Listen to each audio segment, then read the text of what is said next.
也会尽全力的去复仇他们吧，因为我们输给他们比较多嘛，就也挺想影响 IG 这个世界冠军的。Of course you do. You want to avenge the regular split. It's how it begun for IG and TFP. It's how apparently it could finish for one of these two teams. Hello and welcome back, Mr. Raz, Mr. Hysterics. And this is a game 4 I don't think many people expected to get here, Raz. Yeah, especially off of how the first 2 games went. You go into game 3, you expect, TOP to be a little bit belligerent, just going straight to the same strategy, but they didn't. Not only did they change top laners, but I thought it was ill-advised, right? Like, I was like, keep 369 in. He was just, give him a chance. Exactly. Yeah. But I guess they gave him time. The most important thing is they got through this game, and they did. 369, of course, still stays in the back and talk to the coaching staff as well. Comes back into the series with that extra bit of perspective. Yeah. It has to be now Invictus Gaming that changes a little bit more, because TOP's coming into this one challenging the top lane. It's going to be a straight 2v2 fight. That's right. TheShy was so far behind in that game number 3 that the Victor didn't have too much of an impact in the end as well. And although he caught up, for someone like Moyu, the Cannon is so much more useful in those big fights and was doing so good there in his first game. I will say, though, there's an opportunity, and it's not going to happen this game, but Invictus Gaming, when they go down the line of a long best of 5, they bring Duke in. Former world champion on that one. I guess everyone is on Invictus Gaming now, so he just doesn't have that he can roll with, right? But they are the team that came out. They were the first team in the LPL to say, we can just swap between multiple top laners. And, like, technically RNG had that opportunity between Let Me and Zatai. They brought in that top laner. Now they have Amazing J, but they're gone. For Invictus Gaming, they can come into the next game if this one doesn't work out well for them as well with Duke, which is a nice thing.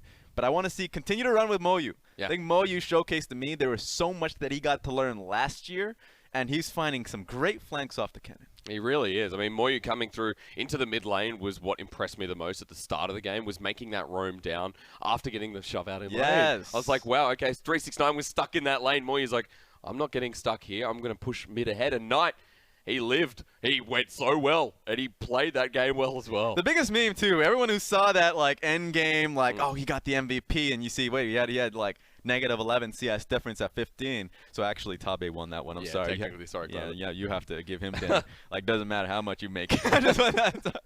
But like, that was him being behind, and it means a lot because XX actually found his way to come in, impact the matchup, get Akali out so he can get his gunblade. So there was that moment where you're like, wait a minute. Now suddenly Knight has a chance into this matchup. I thought XX was like the Robin to the Batman there, like, Bengy to the FLICKR, because he helped him out very well. And I think that while he didn't get the MVP, because Knight went off and he did a lot of great things. That was flashy. I think XX can come right back, can bring back the Urgot, and force Invictus Gaming to have a good matchup into that. I don't like Rek'Sai into the Urgot.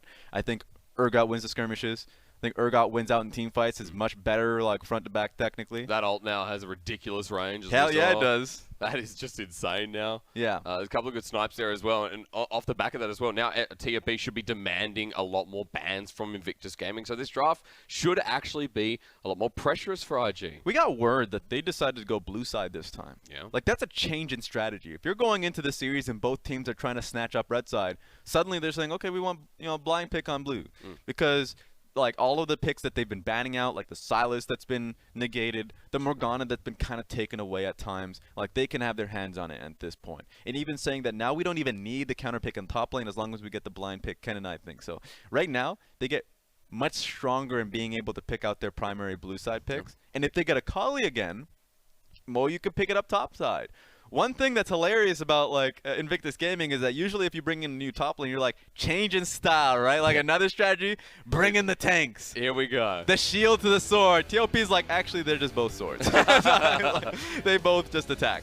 It was the cannon that, really impressed us. Let's see if it's the same pace of style, because at the very least, over on Invictus Gaming, TheShy did change his sense of style. First time we've seen the Victor top for him this season as well, and like I said before, I got shoved behind. So the champion pull up there continues to grow.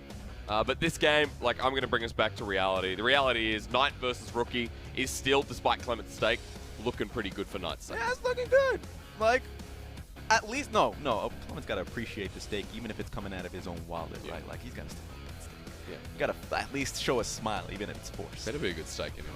And I think the forced smile for me is actually coming out of Rookie, who's going to be likely looking at the Cassiopeia pick, and I was like, I guess this is still optimal, but I don't have the mobility that you start to see teams really start to question. Yep. If you look towards Europe, like, we're looking at Vitality saying we're just going to pick mobility there for Jizuke. Give him the ability to actually outplay situations like Invictus Gaming usually do. Locking in yourself with the Cassiopeia that has good laning phase, all of that nonsense, but really requires your team to help her out, like, that takes away that ability for Rookie to really pop off in team fights. So that's where I'm looking at, and I want to see if Invictus Gaming say, hey, it's not the Cassiopeia, we'll keep picking it, or it is the Cassiopeia, like, locking him into this situation. Because I will say in a best of 5, the worst situation for Invictus Gaming has been when they've gone to these, like, Game 5 Cassiopeia picks. It's usually what's lost them series. And much like Vitality, maybe they simplify the mid lane instead then for someone like Rookie. We're not going to see something as crazy as the, what is that champion called? Karthus mid? But of course, for someone like Rookie, still a bit of a champion growing ocean. We know that LeBlanc, the Syndra, is still a big possibility here. And against someone like Knight, who, yeah, we expect that Akali to be open again. If you watch the LEC semifinals, then you would notice that the Karthus, I think, is really relevant. Because, like, Karthus is still a very strong champion. Only Billy was really playing it here in the LPL. I guess, actually, EDG. Yeah, ClearLove did pick it up. ClearLove picked it up. And I'm saying the Karthus because it gives you that AP opportunity where you can go for those, like, you know, AD mid laners. And more importantly, I'm talking about the Zed.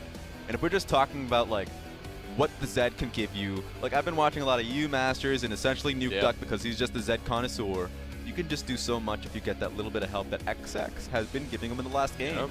Still a lot more assassin as options there for Knight. He's been playing it a lot in solo queue. So those are picks that I'm looking at that he still has in his back pocket. Yeah, Knight, again, like if you're comparing Rookie, comparing Knight's champion pool, and the way this game has gone, I mean, it's been an epitome in the mid lane. And it's kind of decided a lot of these games, despite the top lane being the success and failure of both teams so far. I'm waiting for an explosive pick to cement this game, because for Invictus Gaming, they started out those first 2 games so cleanly. And there were a couple of moments where you're like, yeah, look, IG are playing this, you know, season style where they look all over the place, but then they cement it and finish it off. Yes, and I think a lot of that is off of Invictus Gaming trying to change up the matchups, right? Because one thing that they've done, remember, 2 games in a row, they just heavy prioritize TheShy. Yep. But they've been a team to say, okay, if that's not working out, we'll give love towards JackeyLove in the bottom lane.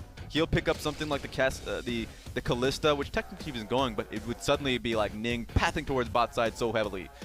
IG has prided themselves on being able to play across all lanes. I think we'll start to see that change up with TheShy, like starting to lose confidence perhaps in the last game. Yep. They'll start to say, okay, this is going to be a rookie game now. Now, of course, coming into game number 4, there's no subs for TOP, so Moyu will play a second game, and we see the Jace first locked in. Knight did pick that up before, and he looks great on it, but for IG on the red side, it's a Rek'Sai and most likely the Virus. See, I love the Jace pickup as first pick. Both these teams can flex it, and the Varus is essentially saying, okay, we're afraid of TOP going for that poke composition they did in game 1. Right?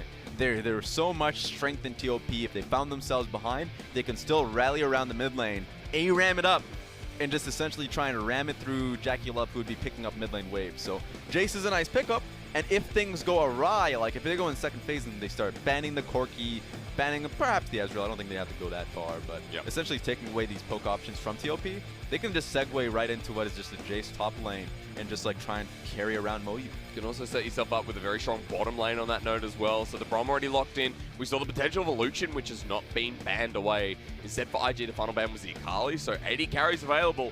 What comes through for TOP? It is the Callista in the end for LokeN. All right, Callista Braum. I'd love to see it happen. The Braum is just so hard to really nail down if it's a strong pick right now between both these two teams. Throughout the series, it's like, sure, it's inhibited your ability to pick up team fights with the greatest of ease, but at the same time, you're starting to see teams really kite back so effectively with the ultimate being brought down by Braum. And also, if you saw how LokeN and Ben's been playing it out in these 2v2, 2v3s when Ning's been coming through, he must hate Braum by now. Yeah. He can't do a damn thing with Ben holding up that door. Oh, we'll see. Look, I mean, at this point, you've seen Braum so many times, you got to get used to him. Why not? On the side, while we're having that conversation, IG just lock in Rookie Syndra. Just no prompt whatsoever, straight away. Confident lock. LeBlanc's been banned away by TOP, so it's just Rookie saying, okay, I've gotten myself a much safer pick here. And they've gone into the second phase, so they can actually start thinking about picks like bans that they can go for mid lane. Yep. Akali's been banned out in first phase too by Invictus Gaming, so there's not a lot of assassins that can just go straight through. I already mentioned Zed as a possibility, but Zed and Jace is a difficult point. Like, that's just 2 ADs that have on side lanes. Essentially, I would look towards the Karthus and Elise as a possibility if TOP want to have that assassin mid.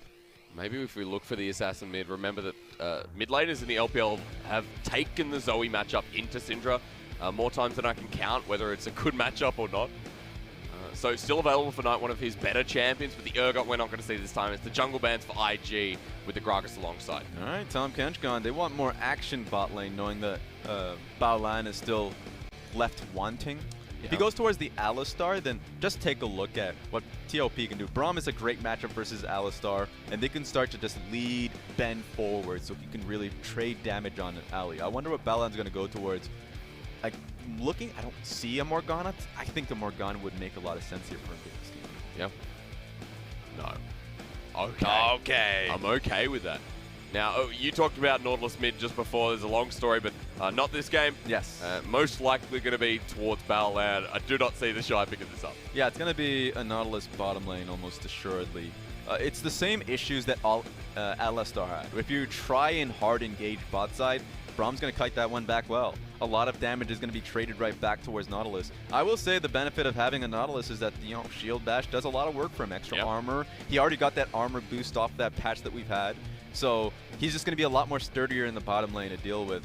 Maybe that just says a lot for how Rek'Sai is going to play this one out. I just don't like the strategy of Rek'Sai playing towards the Braum. Yeah, at least Ning does get that champion again. That's the only note that I can take away from it.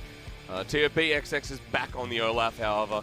He's already said one of his best champions, and Knight happy to take the Zoe matchup into Rookie. Ooh, hovering over the Vladimir, locks it in. There we go. Man, TheShy looks great on this champion as well. Just add the highlight reel in. He's 2-1. That stat means nothing to me because is that 4 solo kills? I assume it is. Look, I have to believe it is. Yep. Last time I remember the Vladimir big picked in, it was in a bad matchup too. So I'm looking at this and I'm saying it's just as bad as I last left it, where he's going to be pressured in the lane, but when he went up against TheShy, he got a solo kill. Like, legitimately found the window in a 1v1 when he was going up against a Ryze. And I was like, wow, how does that happen? Yeah. Like, legitimately, that teaches bad habits. Yeah. Where you're like, I can play anything I want. But in that same series, he got locked down and had to force him towards a much better matchup. So I would say that in this one around, this is going to still be a tough one for him. But now my eyes are on towards the jungle. I want to see what Ning can do to actually help him. He has to play dive protect. Go top lane so he doesn't get dove by like 2-3 members. That's his job right now. Really test Ning, because in game number 3, that last game we just experienced, TheShy was irrelevant. You know, we didn't talk about him at all because TheShy just didn't get to play good League of Legends. This time he has the potential though to snowball. So although being in a matchup that is so potent, still for the Vladimir, we know how this can grow out of control with Rek'Sai's ease of gankability on the red side. Look, a lot of the new viewers out there, international audience, will have remembered how JD won the series versus FPX yesterday. And FPX lost with the Vladimir just getting slaughtered in lane. He didn't get a chance to work out in the mid-game fights. That's right. So, like, this strategy is okay if the rest of the map is doing exceptionally well, so the Vladimir can come out from team fights if you have that much confidence in your top laner to essentially, like, ease up a little bit and then just come in strong for team fights. You have that, you know, praise for TheShy, so I know it's going to happen, but I'm equally confident that Moyu and XX will be able to get the picks towards the top. It's been the new addition in this series. Moyu needs to continue on this path, bring TOP to a game number 5. TOP have already fought back here in this series. They need to go the extra mile to take the road that is to the grand final. Otherwise, IG will silence them here, 3-1.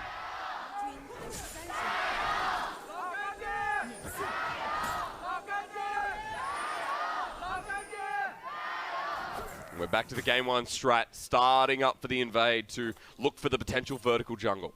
It's going to be much harder for a Nautilus. A Nautilus when behind just feels bad. You know, if you're an Alistar behind, you're like, I still have playmaking potential, all of that stuff. But if you're a Nautilus and you're just that far behind in your own comp, you get a pick, sure, like as in like you can just hook someone in, just die. Yeah, exactly, right? So I love the strategy from TOP. I wonder if Invictus Gaming try and upset at all. So far in the last 2 days we've seen teams try and upset the vertical jungling by challenging them at their blue buff, but you can already see another game where XX just starts at the enemy blue. And we talked about how these other lanes have to be good so that TheShy can get ahead. this for XX will influence that bottom lane, which we know with the Nautilus pick being so volatile and such an off-meta pick realistically here for IG, that it's going to be impacted early by XX. This is really interesting from Ning. Now, we've seen a lot of Spellbook users coming through. I mean, usually we see Airy or Electrocute, so you either can be a little bit more aggressive and take some alright fights with Electrocute, or of course just amplify your poke damage if you're with Airy. But he's gone towards the Spellbook. We've talked about this in the past, where Spellbook gives you can sift through a lot of abilities, you get more sparkles with W, so that's nice to be able to have if the bottom lane skirmishes go through. The thing is here, he started with the base of teleport. He can protect bottom lane if given the opportunity, or if they find themselves in side lanes, he has a teleport advantage over a Rookie. So we're back in the same situation we were in last game, where there was a collie. We really are. And for Knight as well, getting bullied out early means there's that safety to get back into lane. Now for Rookie, taking Electrocute into this matchup, Zoe can struggle a lot with the Syndra. Yeah. Very easy to predict, even when you get to level 6, where the portal jump's going to end up. Like, I'm not surprised that Rookie is coming to this matchup with Cleanse, because dealing with Sleepy Trouble Bubble, it's a needed point. Yep. For Knight, like, this is how you deal with the matchup. You just go all in, Q, E, just stun him. Ning has flash, and this is the early gank you wanted to see. Trouble Bubble is there, Rookie is waiting, auto-attacking to death, XX is behind him, the flash comes forward, Scatter the Weak, the flash away. How Knight survives is beyond me. I don't know why he just didn't do QE. Like, that took a long time. They thought they had the damage, and that was a good Sleepy Trouble Bubble to slow down Rek'Sai, but I thought it was an assured kill. Yeah. So, you know, of course, we just wanted to see the stun to begin with, maybe even just a slow if he misses. So, Rek'Sai can come in a flash range and knock him up, but Knight gets out. He has teleport too, so he can come right back in the lane and lose nothing. Also for Ning, trying to deny the path of the vertical jungling that's being done from XX, but he's just going to go back to his red buff. So, although Knight's out, remember we talked about the teleport and the spellbook user here on the Zoe. Not going to be too much there, as the flash was burned by Rookie in the process. But this is going to be the strategy from Invictus Gaming. They continuously pressure through mid. The problems with the Zoe is that, like, laning phase will be an issue if you're going up against, like, some of the Ryze, the Jace, especially the Syndras of the world. Good trade from TheShy, actually. Really good trade. What the hell? TheShy, if he got that Crimson Rush off as well, boy, it would be close to getting forced out of lane. Any lane is a good lane, apparently, with TheShy. Bottom lane looks even better here for TOP as well, but they just dredge line him back in. XX is nearby, and you can see the work that Aftershock is providing there with the Titan's Wrap for Baolan to negate a lot of this damage. That was the Nautilus, mate. Yeah, there we go. There we go. You got them. You got those. Aftershock is always lovely on that one, too. Ben going towards the Guardian just makes it so a lot of the trades that you think that would be nice for, like, if Baolan ever gets a pick, just gets negated with the double shield. So, I just love the healthier option from LokeN and Ben. They know that they have their... Okay, just go back into Ben. The Ignite dropped down. Baolan is locked in place as Ben's almost sniped to death. Every single time they land the Winter's Bite, TOP go in, but the damage not being done onto the Nautilus in lane. Staying in the lane, too. Ben just wants to have LokeN get at least a good shove into the tower so he can base properly, but that's an added risk. Whew. All right, take that. Even Rookie getting the better trades in the mid lane as well as we expected. Small CS advantage for this Syndra in the mid. And looks like the bottom lane will eventually back away in LokeN and Ben. One point, you know, on the side is Minion Dematerializer being picked up by Knight. Remember, that got technically changed. Like, it nerfed in a lot of people's eyes because the way you use it is you just use the 5 charges on the cannon minion waves that come through, and you have push into these matchups that are harder, right? You can help your teams a little bit more in scuttle fight battles, or even roaming to the bottom side of the map if you find that opportunity. But 3 instead of the 5 changes that a lot. Yep. So he still holds on to it, has the earlier use of it because, of course, it's online a little bit earlier than the old Minion Dematerializer. So it's an interesting pickup here, where he could have gone a little bit more harder into the sustain. Getting the 6% rather than the 4% for each individual minion dematerializer, but still, overall, yes, the wave clear ability is still not there for Knight as much as it was before. Rookie's now hit level 6. He has dominance in this lane. He has a CS advantage already, and he's on the other side of the minion wave because Ning's nearby too. This is the real threat for Knight, and this is where it begins. This is the death grip. Like, TOP recognized that. That's why they pinged the Raptor camp. They're trying to double down on it, but Knight can't stay there for too long because it all started because Rookie's pushing out mid lane. So it's good to see XX still able to consolidate this, but this pressure from IG's mid and jungle duo is just going to continue on. Really is. So while you're looking at the jungle pressure, is TheShy actually going to look for the 1v1? Hang on, Moyu. There's a Sanguine pull. Runs on out with the transfusion coming back in. TheShy wins out on a trade again. Combo wonderfully played. Remember, of course, it's ultimate to nothing from Jace, so he's able to keep up healthy within the lane. If you're just looking at the CS differences, that's a Vladimir! He's 10 CS ahead. Insanity. I mean, even using Executioner's Calling so he can start mitigating a lot of the healing that TheShy is getting for himself, but it's not paying off. Remember what I talked about with Knight? There is the execution in play. Cleanse burnt by Knight. Oh, wait a minute. Hang on, TheShy. Oh, he has no. nothing with the Crimson Rush. Moyu gets the Conqueror stack, and TheShy might be forced out, but he's still in lane. Teleport there while Ning is walking up. He has to base. He's in Shock Blast range. Oh my god, but he dodges out, and that means here comes the Crimson Rush as Ning finds his mark in. Not level 6, but the Chilling Smite should do enough. Moyu needs to find TheShy as he does bat him away, but he just jumps right back in. The Venomous Bite incoming! That's first blood for IG's jungle. That just feels tough, right?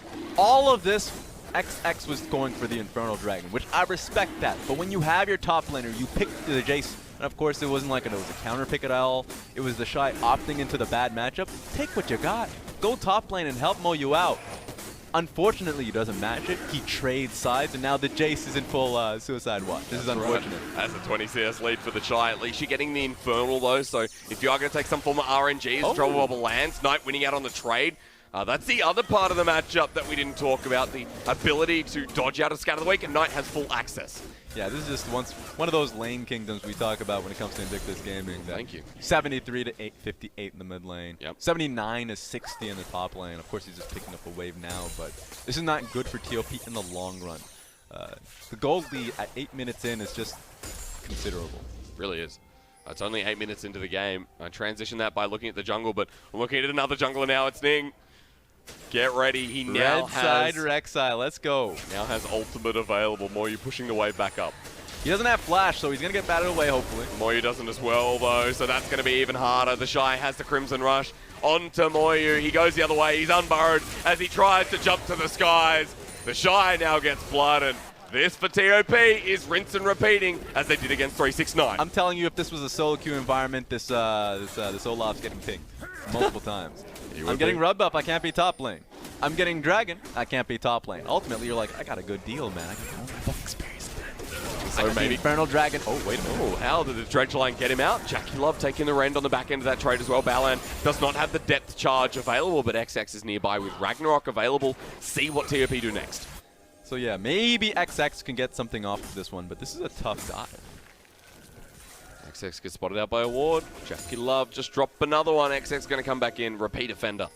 All right, I mean, but Ning's in position for this one. Has a level advantage as well. XX, after clearing out the ward, he's going to walk on in. They do not know Ning is here. He knows he's backing on the blast cone. Ning, going to do the camp. He's like, I guess he just left. Yeah, okay. I'll take this Gromp at the same time. So much more beneficial for Ning.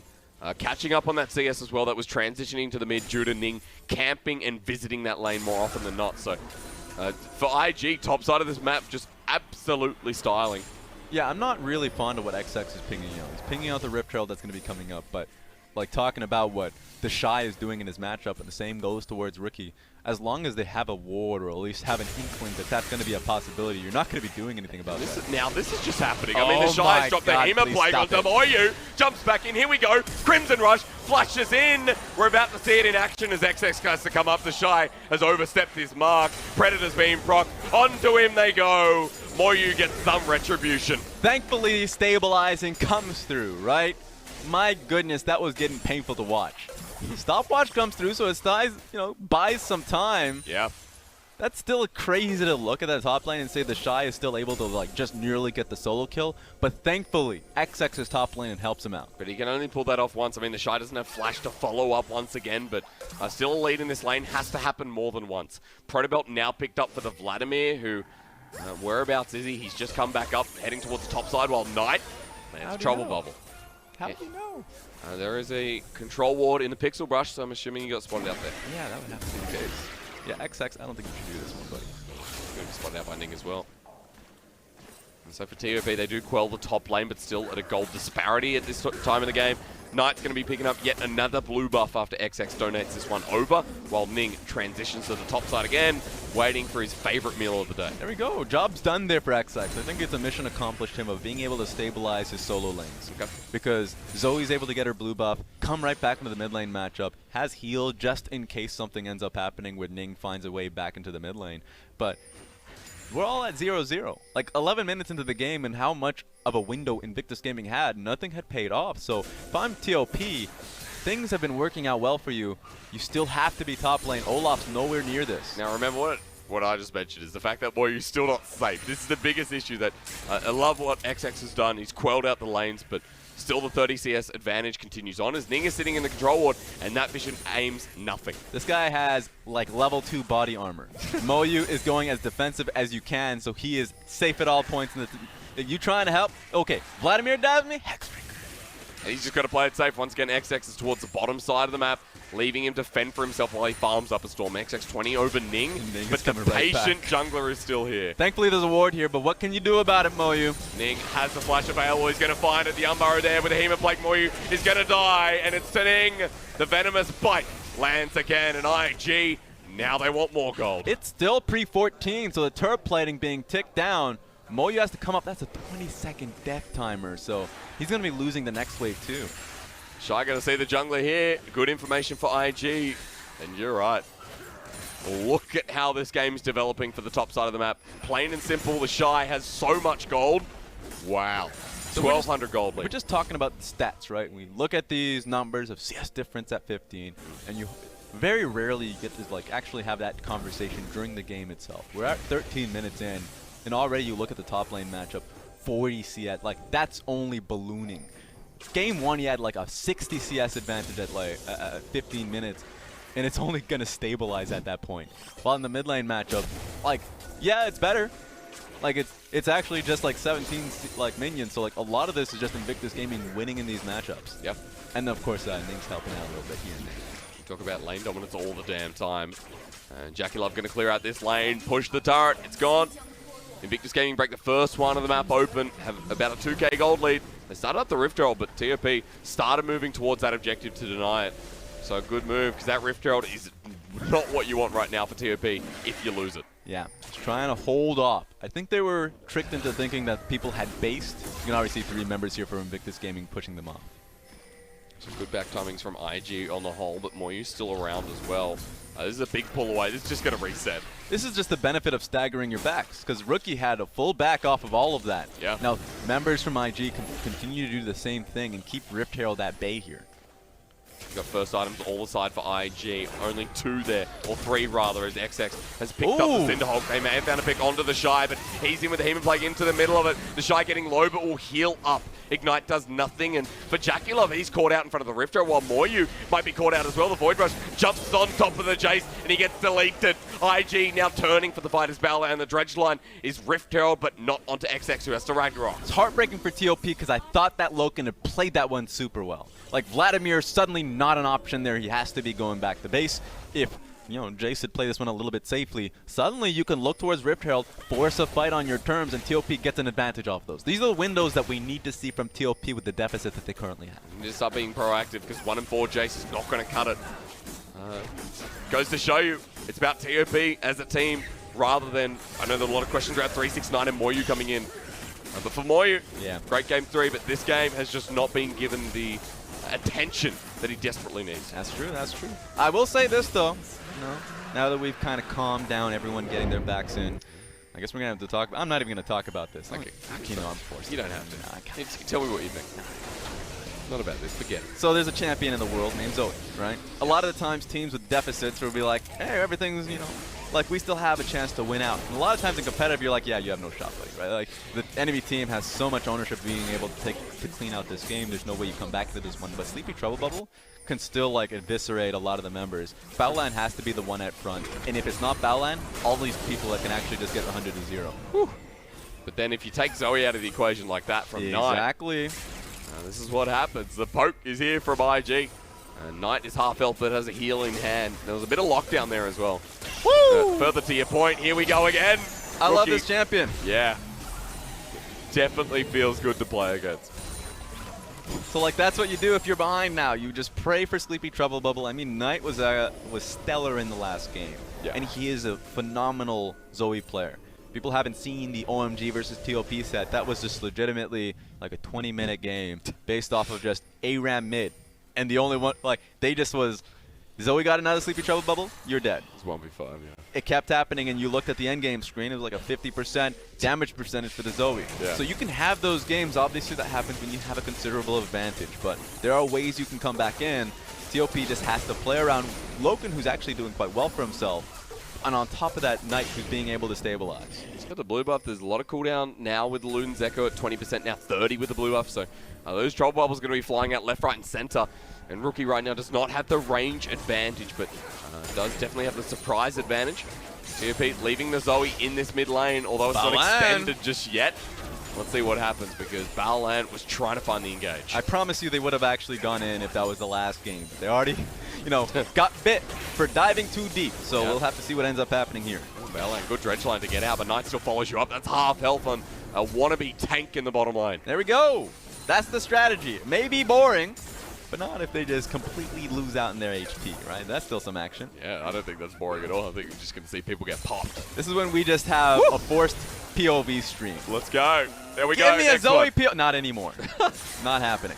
If you hit that, that's me just demanding a POV stream for infinite mana. Here comes Knight once again. Lands this time onto JackeyLove. Baolan has to face check in front of him, or rather just be the blocking forces. XX trying to play off this fact, and for IG, they clear the waves, they back away, but look at where Rookie is. If there's no fight being forced from Invictus Gaming, Jace gets a full tower in the bottom lane. Yep. All of this is happening because of TOP playing through mid. I mean, TheShy has to move away. That's going to be a Trouble Bubble landing again. TheShy's between lanes while Rookie tries to come in. Scatter the Week doesn't land. And you mentioned it before, Jace got the push in once again, and TOP are just getting the minion wave, plus more damage on the mid lane turret. Poverty Jace is coming back in action. I don't know what deal he made. With the devil. 1 and 4, Jace somehow getting the lane to himself. TheShy eventually was the one to respond to it. Knight. Ooh, that's a rare one that he misses. There's they got from JackeyLove. They're going to spread like wildfire though onto XX. No Ragnarok burnt, but you saw a cleanse from LokeN. And it's just forcing Invictus Gaming essentially away from side lane. Vladimir is still farming up a jungle, so if Rek'Sai is not doing it, I'm doing it for you. Yeah. Oh no! Not well enough. Still half health. That's all right. Could have been okay, worse. Crimson Rush. Look at that. 500 damage. How many minions did he lose? 1, 2? It's okay. You got that 4 minion buff off of 1 camp. Yeah. Ah, that's very true. Yeah, there we go. I mean, TheShy's still so far ahead. Look at the difference. 30 CS, so to be fair, Moyu was a lot worse before, so that gap is closed. Yeah, and I wonder what he's going to be going for. I think he's going to be okay. Hardly doodly, it's Ning. Let's go, baby! You can't do that anymore. You can't duck and dodge from me. Empowered Rek'Sai. Where do you think you're going? Portal jump? No way. Ning even drops the Rift Herald. Go home. Back in the hole. Right back in there. Wait a minute. Don't run from home. Oh, he's going top. You know Poppy's coming back in 30 seconds. They don't want to face his parents. Yeah. Right to the top lane. Here we go. Get a charge off as well. I'm just surprised he went top. It was like, this is where gambling starts. Going mid lane, going top lane, roll the dice. We'll get mid lane turret anyway while the Rift Herald. Great solo play that's going to come out from Rookie with the Rift Herald, because IG can waste time while the Glacier Push comes down. Baolan may die, but he gets the ultimate off, or rather Death Touch doesn't go through with TheShy. Ult into 4 people. He'll die as well. The Fate's Call is back out. JackeyLove left by himself. Now, for IG, I complimented them a moment ago, but TFB get 2. Complete catastrophe for Invictus Gaming. And IG, I mean, yeah, TOP are finding opportunities. Yeah. Like, Baolan out of nowhere just saying, yeah, I can tank some damage. You know, I'm just going to sat right in front of you. They can find a pick for Knight, but he has a lot of mobility here. Let's see if he can get out. Oh, Knight just died. Is he going to come back? The Scatter of the Week doesn't land, but Ning is back on in. No Void Rush needed. Just spin to win, baby. It's Ning on Rek'Sai again. This was the most important kill, though. IG can now move towards the Baron buff. They have all 5 members up and available. They don't know that XX has no HP, but I think just the fact that they got the kill on the top side of the map and Knight's been the member, like the guy here for TOP, gives them that chance. And he died twice in the span of a minute and a half, just from Ning's Rek'Sai alone. With Rookie now added into the mix. 5-0-1 on the jungle pick. And that fixes the IG blunder we just saw before. Getting Knight out, he's back in about 5 seconds, but we'll have a look at how this helicopter cam. Yeah. Like, we just need to see this one up close. Sleepy Trouble Bubble, I still see you. But this one was, I don't think we did. I remember this one. Oh yeah, this was Nautilus just like saying, I'll protect you, Ning, but I don't have a way out of this one. I recognize him ducking down because, of course, from Ultimate Probably Game could have kept going up. only because Vladimir came in. Like, communication between TheShy and him were just not existing. Yeah.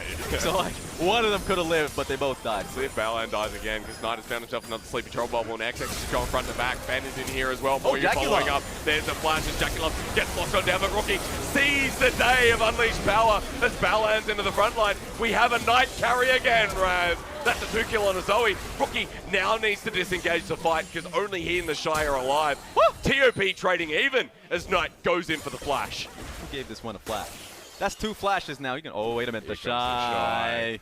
The top laner, but he knows that Knight has a flash. The Trouble Bubble is just not going to be used. Instead, the blue buff for Knight. LokeN is playing so zeroed in, Yeah. so focused in these fights. Actually, one of my biggest criticisms to LWX yesterday is that, you know, when you're in a series that goes the distance, that you start to wane. A lot of these comps are actually just aiming to kill you. Yeah. So a few skill shots can kind of miss you, and it just strikes you and you're dead, just like that. Well, in this game, LokeN, who's been the silent killer all game long, is playing around Knight so well. So take a look at this fight. A lot of this one was like XX realizing, oh, I can go straight towards JackeyLove. Now, he may have died off this one, but take a look at LokeN that finishes off the kill. No AD carry there, and allows him to walk forward alongside Knight. Of course, a 1 HP Moyu to be able to nail down that. Oh, they found TheShy in the replay. He was so forward. TOP getting these trades off. You know what that means. Let's get a replay because of that last replay. And if we missed another fight, We just go back into we're just going to, a lot of the people out there, we're just going to be watching a replayed game. Isn't that exciting? I mean, that has been the majority of LPL games that we've had so far this split, to be honest. I appreciate like the people in the production room out there just being like, no, we got to see everything. All that action. If they could do it, we'll have a replay in a replay, like in the lower third. Lower third, the yes. little boxes. We just need more replays. Like, what is real anymore? I've been confused so far. Oh, let's go! We finally get We it. need this replay, I'm telling you. So yeah, TheShy and Rookie, did he actually die? Oh, Yeah, that'll do it. okay. They weren't attacking anything. like, Oh, okay. They didn't see Moyu coming in for the Yeah, front. he But just guess smacked what? him. Hey, no one died, actually. It almost did. Yeah, Saw a couple of orbs go down from Rookie, getting close to that mid lane. That's true. IG cleared out vision towards Baron. And so things slow down once again, but for TOP to come back to that 1k gold disadvantage is amazing. Top lane is almost even for Moyu and TheShy. Now that shouldn't happen. Yeah, played a lot of time. Whoa. Okay. Maybe this shouldn't happen as well. XX is going to get void rushed on. Ning has gone deep into the back line again. Third time's not the charge here as Baolan has to dredge line away. Ben's going to jump on him, but here comes the depth charge. Onto the top laner in Moyu, but Baolan is not tanky enough. Ren stacks in, and LokeN takes his target. TOP getting kill after kill. Ning is doing it again. You would expect them to just recognize. You can play this one out slowly. They have all the Baron vision they need. They've given that all away now. XX may be low, but he can heal himself right back. IG needs to stop this. Invictus Gaming are left with Rookie. They're left with the AD carry. Baron's going down fast, but Ning's coming up in 10 seconds. He's not going to be there in time. Trouble Bubble lands. Rookie gets flashed on. Takes himself. The concussive blows. Deleted by Moyu. And TheShy now needs to carry this fight. He gets the Hema playing onto LokeN, but he goes golden. TheShy has a Crimson Rush. Moyu's low. XX is low. He needs the 1v4 this fight. But JackeyLove jumps on in. Takes 2 down with him. And TheShy goes 2. LokeN and Knight. It's iconic that they're the last ones alive. Mission accomplished if you're IG. You just stopped TOP from taking what seemed like a free Baron. Oh, and are they going to get a kill on Knight? Don't do this. Oh, okay, there's a ward there. They can see Rek'Sai in clear view. Yep.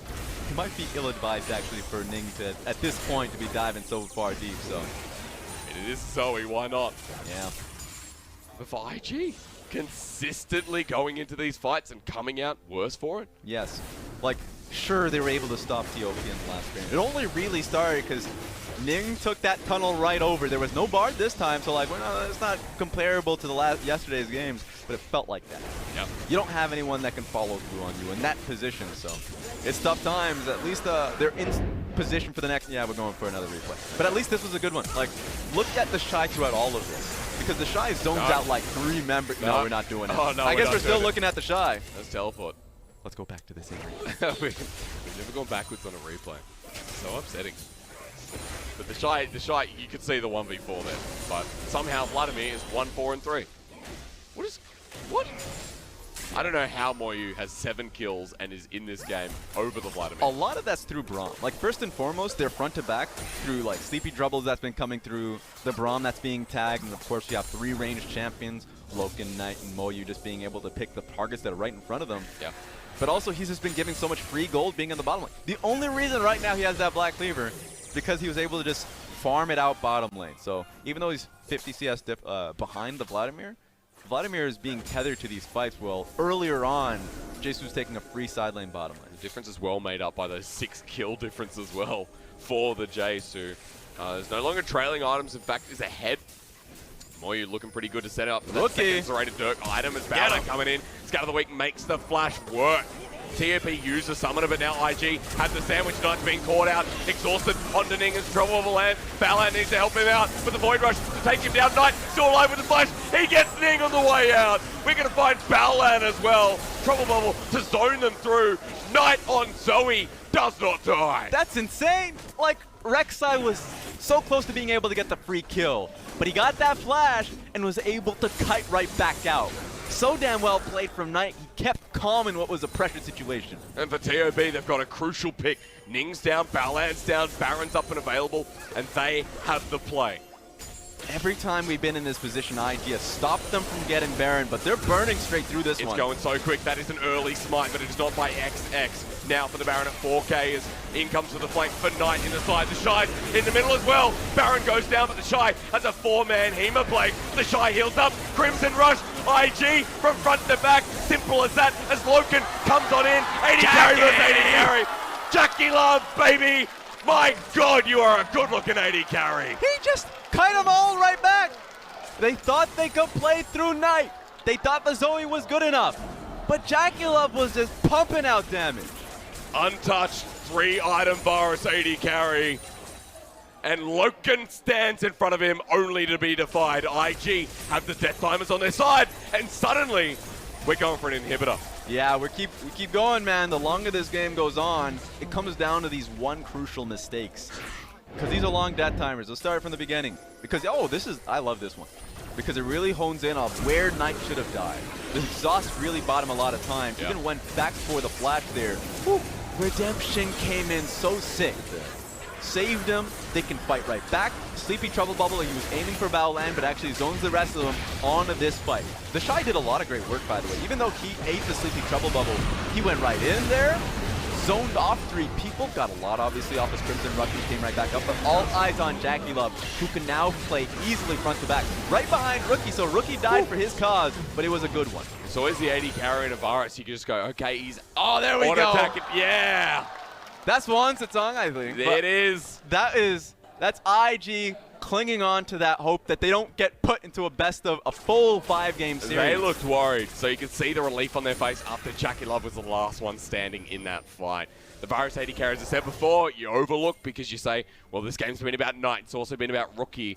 TheShy comes in on the Vladimir, and you expect big things now with the Rabadon's Death Cap, but JackeyLove has still been scaling alongside them now with 4 items himself. Government's out for him as well, Raz. That's the fear, right? That's the fear if you go up against IG. TheShy can falter at times when he was on the Victor game. Same goes towards Rookie at times. This time around, then it's like, okay, then it's going to be Rookie and JackeyLove show. All of them right now are in tune, and they're playing these fights out. I think TOP are still matching them very well. While that last fight was unfortunate, Baron is still off the field. Like, TOP didn't lose Baron, that's okay. And now they can look for these fights around LokeN, who's been playing out these fights so damn well, too. Yeah, he really has. Knight trying to look for that trouble bubble that could end games here. Death time is getting long as Knight gets Scatter the Week and Banshee's Veil's down. That is a cooldown of about 30 seconds here for TOP. Dragon's coming up, 20 seconds till that Infernal, and Ning is barreling around in this pit. It's going to be hard for Knight. The Banshee's Veil is doing him no service there, just because if he tries to ever get the pick on towards Rookie, that's not going to happen. Yeah. Okay, again, speed it up. Hey. Predator there. Knight has found the flank onto TheShy, but TheShy's level 16. Remember, this is a Vladimir with 3 items. if he finds his way into the fight, TOP are going to get slaughtered. TOP has mid lane push, so they at least now have pressure. You can already see Vladimir essentially has to feign for it. Oh my god. Infernal goes down easily and they found a pick. It's onto the supporting bench. Fate's call to save the day. Thank God your AD carries the Callista. Yep, I mean, otherwise he's gone, right? Yeah. Like, that's a good call from TOP, better call from IG. Vladimir didn't even fully take the wave. He just waited. He waited his time. He's like, I might be needed for this fight. I think Moyu's realizing he may need to get the hell out of here. Yeah, he might have to. Baolan looking for the pick and the search for destruction here in IG, pushing out the bottom wave. This is their game plan. Look at the top side. Look at where TheShy is. They've got pushing lanes and now to force TOP under the fight. I need to see a Void Step coming in from some of these members. I mean, of course, Rookie has it, and that's good. But right now, TheShy, if he needs to make his presence known, he needs to be able to punch through a lot of the magic resist right now seen from TOP. See if TheShy can get his flank, though. That's what we're going to look at first, because Control Ward's there to spot them out. JackeyLove gets chunked to half. Scatter the Week's there onto XX. Trouble Bubble lands onto TheShy. It'll be locked down for TOP. They can't follow it up. The Jace damage is starting to come through. Insane. Right now, JackeyLove, of course, because of the Zoe Q, needs to be able to heal up a little bit on the wave. It's becoming tough, especially if you keep getting it. Thankfully, it's the Nautilus. You can be just fine. That's right. JackeyLove is healed back up, though. Has the red buff as the Ocean Dragon has the Blade of the Ruin King as well. But here we go again. Hema Plague in the back line. TheShy finds 3. Ning's in for it as well. What did I say? The late game Vladimir is furious, but into the Void Rush. Ning this time is so granted for having that ultimate. Goes into GA form. TheShy tanks up the turret. And look at where Moyu is. Wants the Shock Blast combo, but they're not going to give it to him. Full damage through from Ning. Was able to get the full combo. He had Guardian Angel, so he could stay alive for how long. He had confidence that Invictus Gaming would follow him through. But that's big death timers, Raz. Yeah, this is going to be tough. No carry there. Knight's been doing so well to be able to hold the door. Not going to be possible here, especially with Ben down. TOP push IG to the limits here in this series. It cannot end here. TheShy onto Moyu, however, and now we start talking dirty as the Prey Seeker lands. No, we don't see the piercing arrow. That would have been game from JackeyLove. Yeah, they're just searching for this, trying to fish for more. One more kill, either on LokeN or Moyu, who's testing death right now. He's really just looking him in the eye. You know, would have been an end game, end series. Everything would have ended right here. But take a look at this one. Sleepy Trouble follows through, and the moment that comes through, Vladimir instantly. Take a look at Rek'Sai. Follows through. He has Guardian Angel. He gets the full proc onto Ben and follows through. Guardian Angel keeps him up, and this team just says, okay, I'll tank for you. There's no way they get past us. That Scatter the Week from Rookie was beautiful as well. 2-man to start the fight off, and him on a Syndra. There's always something to fear, but for Invictus Gaming, getting back into their roots of their style here, their individuality shining through in these fights, and now with Baron up and available the second time around, TOP are at a deficit. This time, their fight is looking risky. Yeah, this is the fight to remember around Baron. IG got this, especially with that bottom lane inhibitor. They take this game. In fact, IG are just going to try and buy for more time. TOP has to be the one to rush this. They need this Baron. They need to stay in the series, and this will do it. At 10K as they continue on, Moyu's been zoned out. IG have pushed them off successfully as XX has tanked it up. Ning is frontlining here as Knight tries to find the sleeping trouble, and Moyu is backing away as well. Successful for IG. Someone has to deal with the cannon minion wave. That's two super minions, that is. Yep. On the bottom side of the map now. Ooh, they found TheShy. He's not going to be engaged on just yet. Now they got pressure on Baron. This is a checkmate situation. TOP has to do something. See if Ning goes to someone like XX who's searching for the flank. The Troll Bubble again does not connect, and TOP are down the line of brushes where they've got control of vision. You can even see Varus now putting a sweat. Went for red buff throughout all of this, just saying, just in case. The cherry on top, like, let me get an extra wave. But now they have priority on Baron. Here we go. They saw Jace on the wave. He has teleport, but it's not going to be good enough. If there's any time to spam Bunker S, right now is the time. IG onto the Baron, looking for XX. Scatter the Week doesn't land, nor does the Dredge line as he goes into Ragnarok. Baolan there trying to rip tight and slow him down. Baron's getting low. It's going to go down. Invictus Gaming have secured it. And for Scatter the Week, they've got Ben. They've got the Dredge line again. What? LokeN gets the face call, might get out as well, saves Ben's life, but almost kills himself. My god, that was not even that much damage coming in from the Vladimir, and his ultimate almost 100 to 0 in. This is tough times. They're streaming down the mid lane. There's no Ragnarok for XX. He's been caught out, Raz. Where was he looking? I don't know where he was looking, but he should not have been there. And IG, 4 versus 5 for 45 seconds. They got a super minion now bot lane. They have a huge mid lane wave right now. They can just look for the end. This is the team that has won the World Championship in 2018, but have not secured a domestic title. They are one step away from heading to the grand final, and once again on the doorstep of doing so. TheShy heads into LokeN. The AD carry pops him out with the help of JackeyLove. That's the support gone, and one Nexus turret. And TheShy gets popped himself. IG heading towards the fountain, heading towards the Nexus, and TOP are forced back, routed, destroyed. Invictus Gaming silence it, stamp their foot down right here and say enough is enough. We're going to the grand final once again. We've locked it in. JD Gaming versus IG in the finals. That was the semifinals for last split. It went to game 5. That was when now LCK champion Clid was on the team. Yeah. And LokeN was there for them. Now LokeN will not be meeting his former team in the finals because IG was able to do it big. TOP put up a run here after a 2-0 start by Invictus Gaming. We thought that was it. We thought, no way is this going anywhere near the distance. But TOP, man, came into this series with form. I think it just, and I know the analyst desk will touch on it, because this is a lot to learn. Remember, Spring Split, it's tough you don't get to make it to MSI. Yeah. But if you're still having the larger goals of making it to Worlds, there's a lot to learn from here. The experience of going through a best of 5, I mean, Knight hasn't gone through that one. I mean, technically, if we're talking about going into the LPL, and no. He hasn't been in the playoffs best of 5 here in the LPL. And so all of this really means so much, where IG have that experience, a world champion, and just want to be able to nail that domestic title. So going to be a big one for the squad going up against JD soon enough. I know there's going to be a lot to be talked about on that analyst desk about how IG need to prepare for JDG and how this grand finals could shape up to be one of the best in, I mean, you're competing with IG and RNG, but hey, the way JDG's been going, very long story. Let me keep it relevant for you though. In that series there, for TOP, it was one move that made the game. It was one fight, it was one moment that IG escalated to. And I love this game. This game has as much information you can really, take from. If you're any analyst coming into this series and just trying to say, oh, what can JDG do to come out ahead in this best of 5 in the finals, right? This is IG coming out strong, saying that we have a carry top laner, mid laner, and AD carry. This was the best game from JackeyLove in the series. I agree.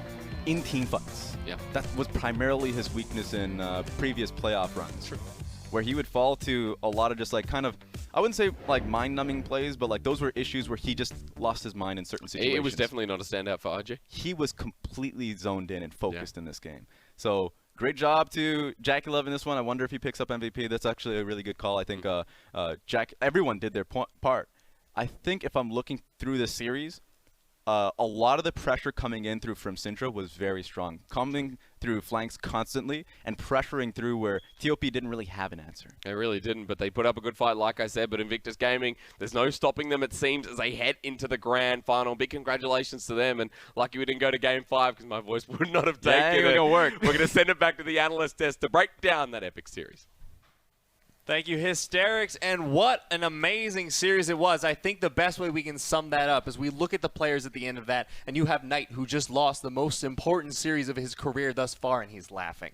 Because that was a series he can walk away happy from. I think for TOP as a whole, who as an organization have not achieved much yet, that was their best split. That was the best they've looked. And with Knight, with 369, with Moyu, I really think that TOP showed up big here today, and they can go home happy. But for Invictus Gaming, what a victory. They might be able to clinch their first finals here with this roster and might be able to get the win against JDG with that kind of performance. Yeah, they already made the finals before on the versus RNG in summer, of course. So it's not going to be the first time they make it, but it is a culmination of what was a weaker split compared to 2018. There were bumps here and there. TheShy was still injured in the starting part of it, but they still made it here. And the growth from the entire team, the strength of their solo laners, and the flexibility they have, it's all there. So if you were wondering throughout the regular split, where is our Invictus Gaming of the World Finals? Well, guess what? They're back. And let's take the pick ban is a point of contention. Now, Tabe, I know you had some questions about the Nautilus pickup, and that was something that we were confused about because why not Rakan? Why not another engaged support instead of that Nautilus?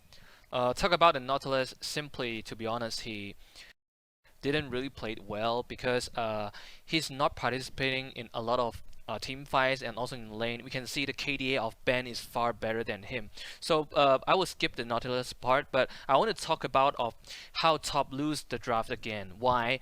I was mentioning when you pick Jace in top lane, you would love to have jungle pressure. We can see even Moyu's Jace didn't have a really good early laning phase against Vladimir, and because of TheShy's performance, he's baiting Jace so much, and with the presence of Rek'Sai, he got his 2 kills. We know that he has a better mid game and late game, but it's because of the weak performance in the early stage. The 0-2 Jace helps a lot of Vladimir grow up. Yeah, and this was very reminiscent to the Game 1 draft that we saw from TOP and BSYY. It's mainly about the early game. They don't really have a lot of late game outs. You have Jace Kalista, one of the lowest DPM champions when it comes to post 35 minutes, and a Zoe that needs to get rolling as well. So it feels like TOP is just so overwhelmed by Invictus Gaming's individual laners that they have to all in the draft just to get those strong early champions to even stand a chance. And even when they got a draft like this one, the lanes didn't really work. I was like still feel very sad for Top because they have a really good 4th game. Yeah. Not for the 3rd game. The top cannon is very good. The jungle Urgot is so great, and I think Olaf is great with cannon too. And same. The game 1, the vertical jungle of Olaf pathing, just solely helping the mid lane and bot lane, just can't make it because your enemy is TheShy. You'll learn how to shut him down in game 3, but why can't you learn this in game 4? That's why I feel disappointed with the draft and also the performance of the player in game 4. It definitely felt like a regression from moving all into the bot lane, and then with game 1 that didn't work out, game 2 that didn't work out, and to move back to that in game 4 feels a little bit offbeat. But I just want to touch on how much they would focus the top laner. Once Moru died, once the game felt like it was completely over, you can see on your screen there was first death already, where TheShy baited Moru into a gank, and then Ning followed up that with 2 more kills, just really dominating the early game. We have an entire montage of this. He was going off. Sure, he made a couple mistakes here and there, but you could see him coughing on stage, a little bit of sickness right there, and he was still able to carry through. That's how many ganks is that in the top side? He controlled that area so well, and the early game was set up in the face of these strong lanes coming out from TOP, and I really think that set the team up for a perfect success later on. Yeah, and I also think that BO5 is all about the adaptation of the ban pick, about how you manage your mentality, and I think IG really wins both of that.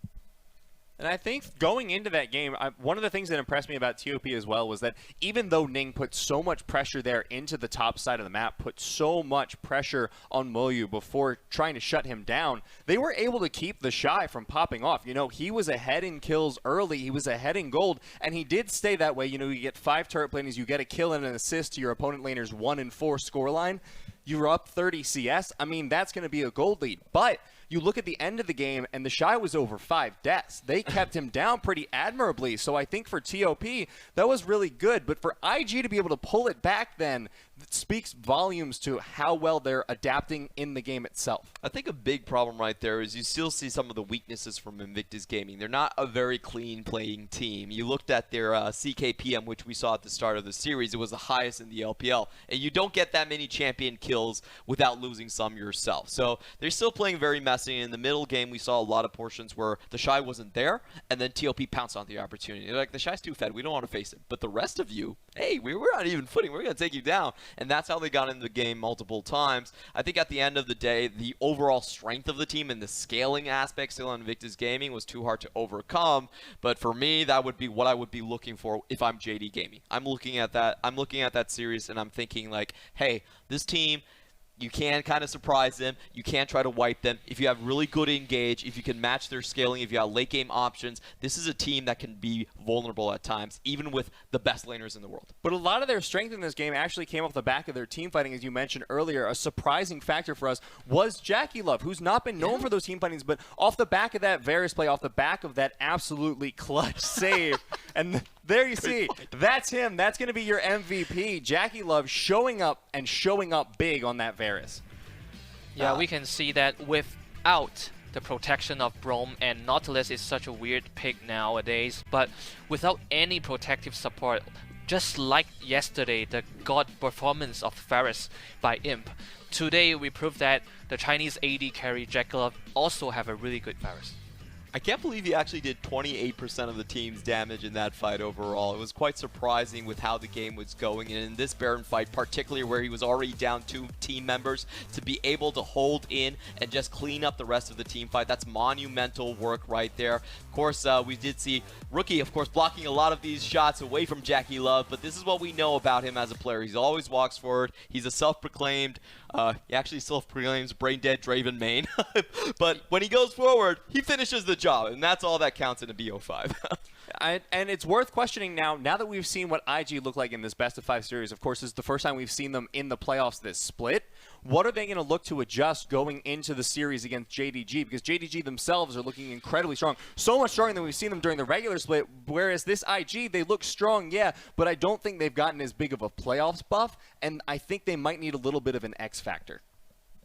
So, for my opinion, this one is going to be really messy. It's going to be really high-octane action, and the matchups that I would love to look at are the top lane. Zoom is the only player we have in the LPL that actually has a winning record against TheShy in lane. There's no other top laner, I think, in the world that has that. But Zoom has been consistently able to find his way. He even has a couple of solo kills on TheShy to boot there. So I think the top lane matchup is going to be crucial, of a crucial importance. And I think this was a matchup that both sides could be going for the red side just to counter out. But in terms of the drafting phase, I do give a big edge to Invictus Gaming. I think the big problem with, even though both of these teams are top side solo lane focused, a big advantage IG have is that they have so many flex. And if you look at JD Gaming, that's not true for them. My opinion is, first of all, the bot lane, I think IG will really have a hard time. Imp is going to challenge his championship again, and I think Lumao's competitiveness is far higher than Baolan, in my own opinion. But the thing is, I think Yagao and Flawless didn't really perform well. They will be having a really hard time against IG's mid jungle. And at the same time, I really agree with Clement. I'm very excited to see Zoom 1-to-1 ding ding ding against TheShy. That's definitely a matchup that we're going to have to be looking forward to. But before we have that, let's talk about what happened today, the results. We've got the brackets for you prepared. And, of course, your finals are going to be JDG versus Invictus Gaming. More details on that forthcoming. Stay tuned to our social media for that. But we know the third, fourth place match now. And a lot of times when you hear third, fourth place match, you're thinking, whatever, it's just third, fourth. But no, this is actually a crazy matchup. This could have been our finals matchup. Fun plus Phoenix versus Top Gaming. This is insane. It's a great boon to the franchising era. Both of these teams actually joined in 2018, and now they're in the third and fourth place match. It truly is a new day in the LPL. And don't forget, there's still circuit points and money on the line. So I think both teams are going to be showing up big that day, and I hope that Doinby can get a bit of redemption. It's going to be a good matchup either way between him and Knight. What do you guys think is going to be the most important thing going into that? Because, of course, we will see that before the finals on the 17th. So for both of these teams, how do you want them to come into this in terms of adjustments that we should have seen maybe from their last series? I would want to look more about FPX shot calling, because simply I think they could have won JDG, and also I want to see more how Doinby can lane against Knight, because today we can see even Knight using Sui can lane with Syndra. So I really want to see more huge plays by Knight, and also I want to see a significant improve of shot calling by Doinby. Yeah, I think those are definitely great points, and for me personally, I want to see the totem pole shakeout of who is actually the strongest laning team inside the LPL itself. Like, I think FPX, #1 seed in the LPL regular splits so far. They won all 3 lanes consistently, but against TOP, can they keep that sort of performance, or are we going to see the trajectory of the teams kind of separate? Maybe FPX going for their mid-game team fights a little bit more, while TOP continue to be IG-liked, basically. Well, speaking of IG, I want to know from you guys, what have you seen today from IG? Do you feel like they are in finals form? Do you feel like they're back to their world's form here, especially going into the matchup versus JDG? What have they shown to you today? I want to say 2 points. The first point is, yesterday I was saying a lot like Coach Home is really good at drafting, and today I think all 3 games that won by IG are also winning the draft too. So I can't wait looking to 2 really good coaches challenge themselves with the draft, and also I'm really excited to see the Zoom, the Zoom, Zoom and TheShy. Yeah. Yeah, the Z and TZ and TS going up against each other. That's how they put it here in the community. It's going to be a great matchup, no matter what. And I want to echo your point. Coach Home has been so good in this drafting phase. He's actually positioned his team correctly every time. Tempo against WE, top lane against RNG, and in the final matchup against FPX, he was willing to go late into the game rather than sticking to early game tempo. So all these adjustments are absolutely massive, and I think Coach Kim, it's not the old Coach Kim, the new Coach Kim on Invictus Gaming also did a great job today. Well, we've got a lot to look forward for that, but before that, we're going to have the 3rd, 4th place match on the 17th. Be sure to tune in for that. Thank you so much for coming out today from myself, from Tabe, from Clement, from the casters. We hope to see you then on the 17th.